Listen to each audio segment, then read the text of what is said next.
She thought she was cleaning unseen. The billionaire was hiding, and what he saw changed everything. Richard Harris didn't believe in honesty. Not really. To the world, he was a polished billionaire, CEO of Harris International, known for his sharp instincts and even sharper suits. But behind closed doors, Richard was a cynic. Cold, precise, controlled. Somewhere between his first million and his first divorce, he stopped believing in people altogether. That's when he started the test. Every new hire, whether intern, consultant, or janitor, passed through the same silent challenge: a drawer in the guest suite upstairs. Inside it, beneath a casual layer of shirts, sat exactly $18,000 in crisp hundreds. No note, no lock, no camera in sight. Except there was always a camera. Hidden in the smoke detector, pointed straight at the drawer. 15 years, dozens of employees. Not a single one passed. They took bills, just to borrow, just one time, just a few. No one would notice. Some pocketed the entire stack. Others panicked halfway through, returning the money with shaky hands. It didn't matter. Richard watched every clip, archived every file, then quietly ensured they never worked for him again. "They all take the bait," he once told his lawyer. "The world's full of wolves in suits." Then came Sarah Bailey. He barely noticed her first. A contract cleaner from a local agency, short, plain, quiet. She wore the same uniform every shift, kept her hair tied back, and never looked anyone in the eye. Richard only learned her name because she left a bottle of lemon-scented disinfectant in his private office, and the agency called to apologize. "She's the best we've got," the manager said. Quiet, but loyal. Richard raised an eyebrow. Loyal. He decided to test that. The next morning, he instructed security to give her full access to the guest suite. "Accidental oversight," he told them with a smirk. He refreshed the drawer. $18,000, perfectly arranged. Same setup. Same hidden camera. Then he waited.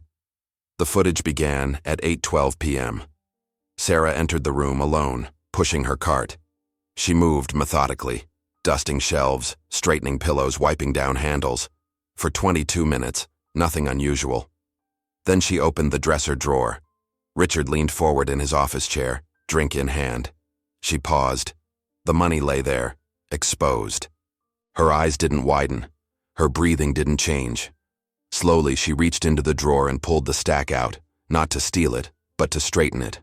Her fingers worked carefully, counting each bill aloud under her breath. She reached into her apron, pulled out a yellow sticky note, and scribbled, $18,000, neatly placed, drawer left open. SB. She stuck it to the top of the stack, placed it back in the drawer, and gently closed it. Then, just before she left the room, she stopped, closed her eyes. "Thank you, God," she whispered, "for honest work and food on the table." And then she was gone. Richard froze. The clip ended. He sat there in silence, the ice melting in his untouched glass. He replayed the footage, then again, and again. That night, Richard didn't sleep. Instead, he stayed in his office, watching Sarah's moment over and over, searching for a crack in her expression, a hesitation, a flicker of guilt. But there was none. She didn't even look tempted. At 2:37 a.m., he opened the archive of all past footage, years of betrayals, disappointments, failed tests. Then, he split the screen. On one side, Sarah's calm, quiet honesty. On the other, a young man named Kyle, crying into his hands after pocketing $4,000 and getting caught. Richard remembered firing him without a second thought. Why did this feel different? By 4 a.m., he poured himself a second drink. The city outside his penthouse windows shimmered in the pre-dawn glow. But for once, Richard didn't notice it. His mind was still upstairs in that guest room, with the soft-spoken cleaner who thanked God instead of taking the money. He didn't understand it.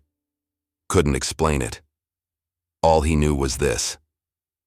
Sarah Bailey had passed the test. And now, he had questions. For days after the drawer incident, Richard Harris couldn't get Sarah Bailey out of his mind.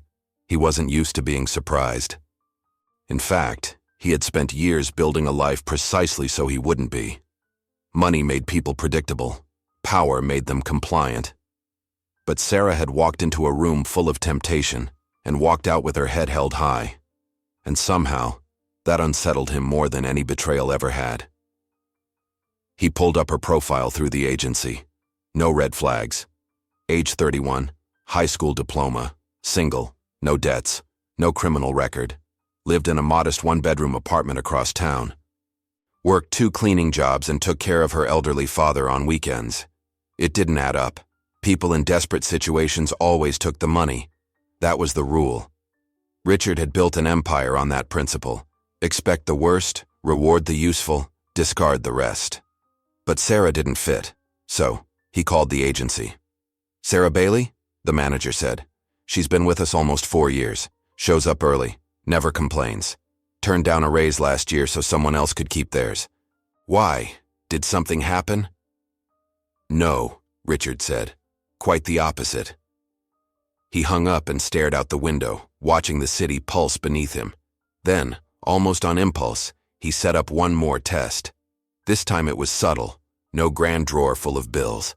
Just a wallet, casually left on a side table in the hallway near the executive suite. Inside, $500 in cash, a few business cards, and an ID that read Robert T. Collins, a completely fictional name. He planted it during her Thursday night shift. Then he waited. 26 minutes later, Sarah appeared on the security feed. She moved down the hallway with her usual quiet focus. The moment she spotted the wallet, she stopped, looked around, then picked it up gently like it was something fragile.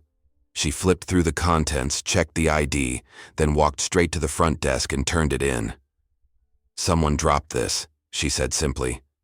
"I think it's real money." No hesitation. No second glance. The next morning, Richard did something he hadn't done in years. He waited for her. When Sarah arrived to clean his office, he stepped out from behind his desk. She froze in place, clutching a feather duster, eyes wide. "Mr. Harris," she said quickly. "I didn't realize you were in today." "Don't worry," he interrupted, his voice calm. "I asked for you." She blinked. Richard nodded toward the armchair near the window. "Sit." Sarah hesitated, then sat slowly, perching at the edge of the cushion like she expected it to swallow her whole. He studied her. Plain gray uniform, worn-out sneakers, fingernails clean but chipped. Not an ounce of vanity. Just presence. Grounded. "I saw what you did," he said finally. "With the wallet?" she asked. "With the wallet, and the drawer before that." Sarah flushed, visibly uncomfortable. "I didn't take anything, I swear." "I know," Richard cut in. "That's why we're having this conversation." There was a pause, then he asked genuinely, "Why?" She blinked again. "Why? What? Why didn't you take it? No one was watching. That money could have changed your life."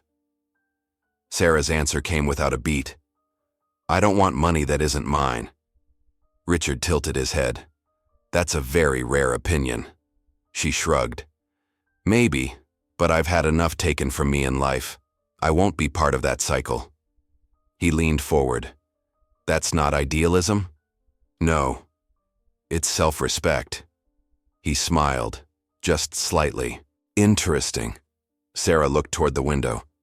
"My dad used to say, integrity is doing the right thing when no one's watching." She glanced back at Richard. "But someone's always watching, Mr. Harris. Even if it's just you, looking at yourself in the mirror."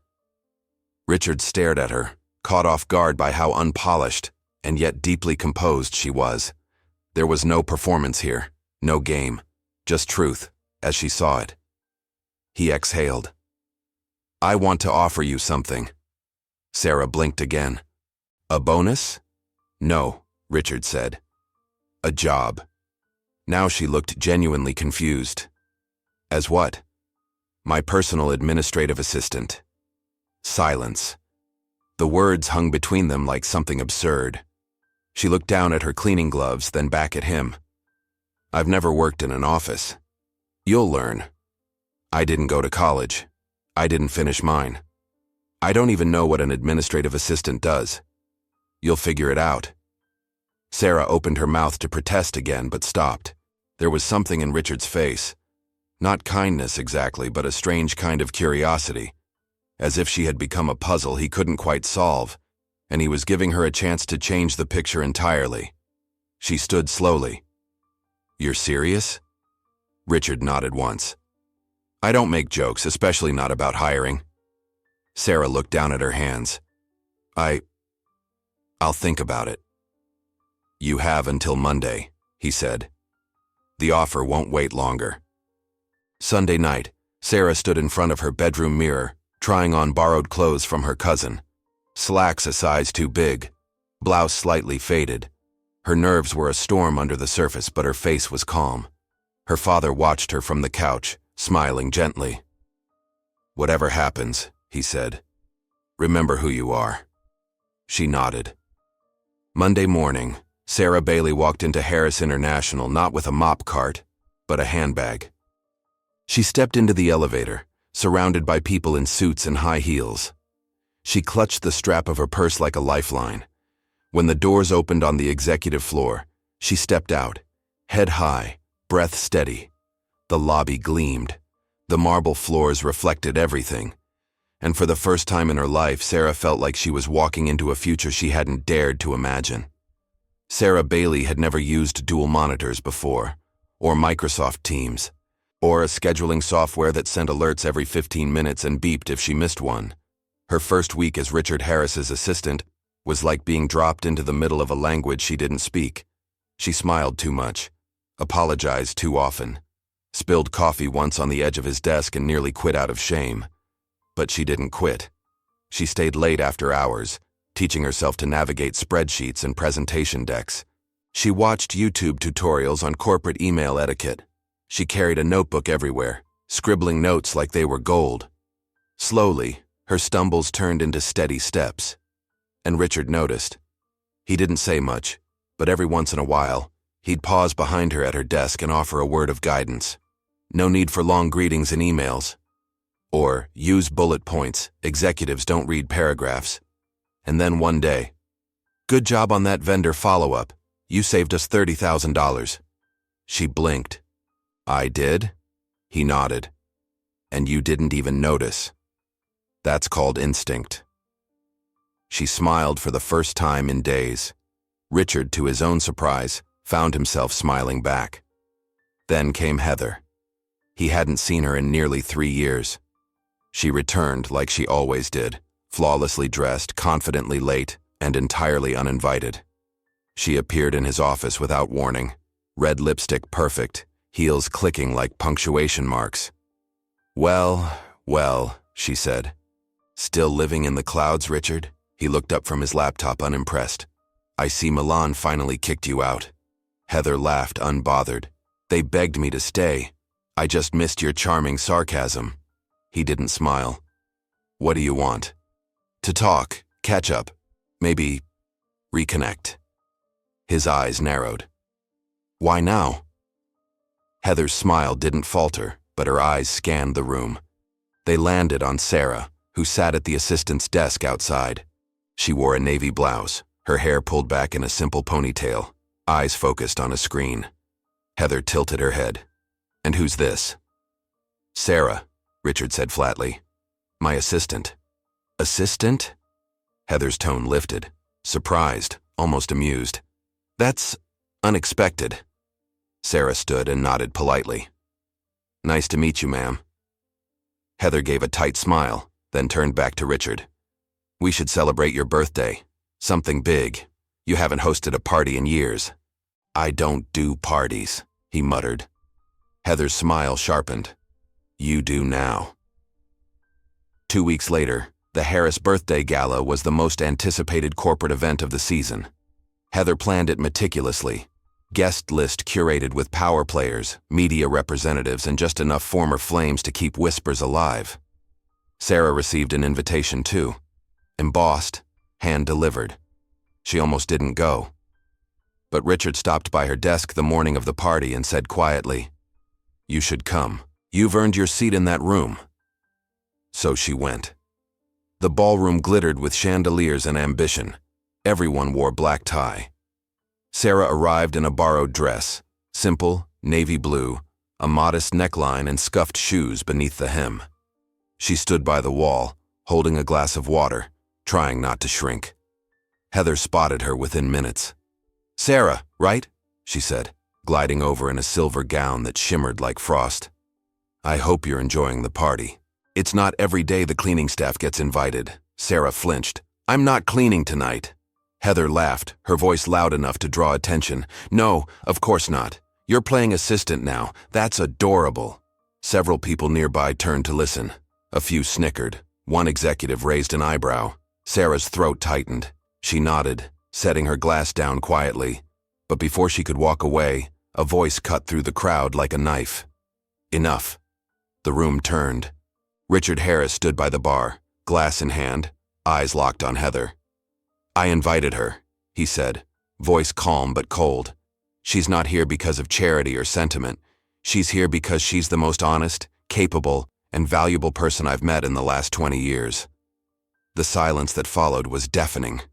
Richard walked toward Sarah, stopping just beside her. "Without her, I'd still be trapped in my own arrogance. She reminded me what character looks like." Heather's smile faltered. Her cheeks flushed. No one laughed now.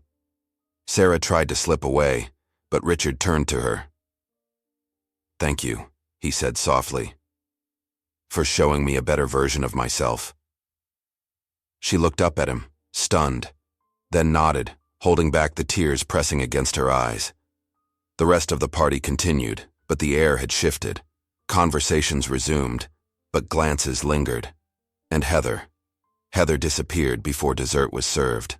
6 months later, Sarah Bailey sat behind a sleek glass desk with her nameplate etched in silver. Administrative coordinator. What had started as sheer survival, learning how to manage calendars, handle corporate jargon, and navigate executive moods, had turned into mastery. She wasn't just keeping up anymore, she was running ahead.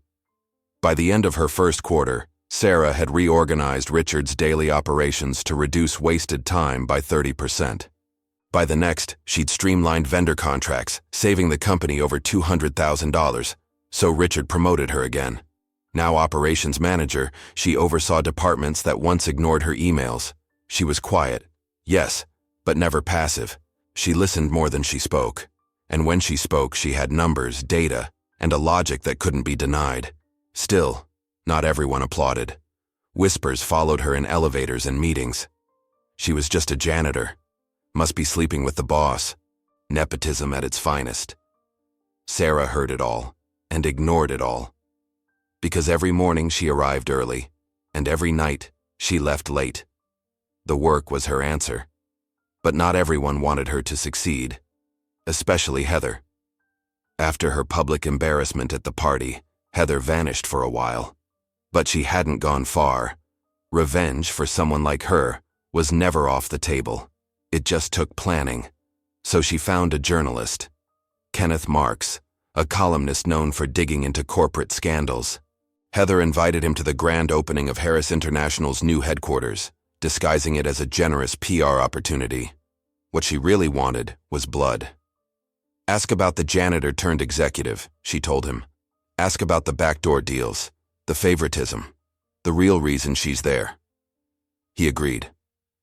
The grand opening was a major event, streamed internally, covered in business blogs, and packed with investors, press, and partners. Sarah stood at the podium in a navy blue blazer, nerves bubbling beneath her calm surface. Her team stood behind her. Richard stood to the side, watching closely. Everything was going smoothly until the Q&A session. A voice rang out from the press row. "Sarah Bailey, Kenneth Marks with the Weekly Ledger. Quick question." She turned. "Of course. You were, up until recently, a janitor. Is that correct?" The room went still. "Yes," Sarah said clearly. "And now you're operations manager. That's a significant leap. Some might say unearned." She blinked but didn't flinch. "Is that your question?" Kenneth smiled thinly. "I'd just like to understand what qualifies you for this position, beyond personal favor." Sarah took a breath. Then she reached for the clicker on the podium and flipped the screen behind her. Slides appeared. Clean, sharp data, graphs, cost savings, growth projections. "In my first 90 days, I reduced recurring overhead by 17%. I renegotiated supplier contracts, consolidated services, and identified inefficiencies in payroll management." Click. "In the following 90 days, I implemented a new CRM platform that increased client retention by 12%. I facilitated strategic partnerships with 3 vendors that expanded our B2B pipeline across 2 new sectors." Click. And every single one of those decisions was vetted and approved through standard protocol, involving 3 department heads and financial oversight. She looked up. "I may not have come from business school, but I've earned this job with results, and I'll continue to earn it every single day." Silence. Then applause. Slow, but rising. Her team clapped first, then the staff, then the crowd. Kenneth sat back in his seat, quiet.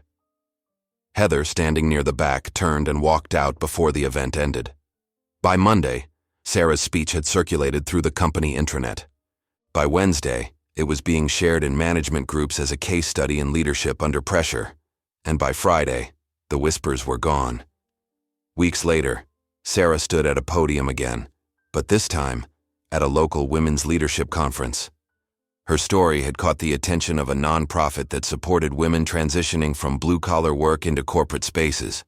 The room was packed with women from all walks of life. She began simply. "I used to mop floors in the same building where I now lead meetings. But this story isn't about luck or miracles. It's about choices. Every day, you're offered one. Take the shortcut, or take the long road with your head high. I chose the long road." She spoke about self-doubt, the weight of judgment, and the strength it takes to stay honest when no one is watching. The crowd was silent, hanging on every word. In the back row, Richard Harris sat alone. He didn't speak.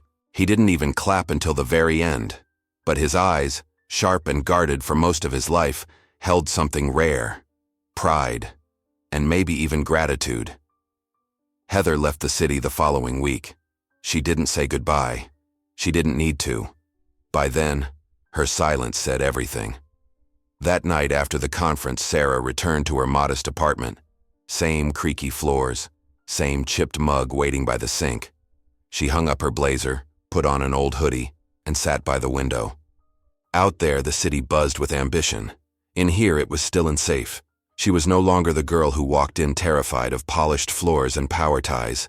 She was Sarah Bailey, and she had nothing to prove, because she had proven everything already.